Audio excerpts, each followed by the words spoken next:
હું ગાઉં છું, મને ક્ષમા કરજો, પણ જખુરામ ભગતને હું અત્યારે ભલામણ કરું અહીંથી કે આ ભજનનો અર્થ આ સાંભળનારાઓને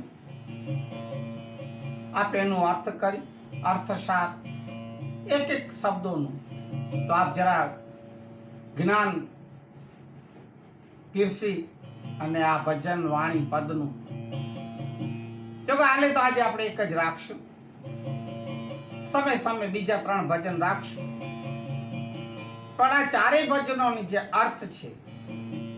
કેમ છે શબ્દો મુને સત્સંગની લેરુણા હાગી એ પણ સરળ છે, સમજાઈ જાય આપણને. પછી ભજન કરતા હું તો શુદ્ધ બુદ્ધ ભૂલ્યો, ભજન કરતા હું તો શુદ્ધ બુદ્ધ ભૂલ્યો,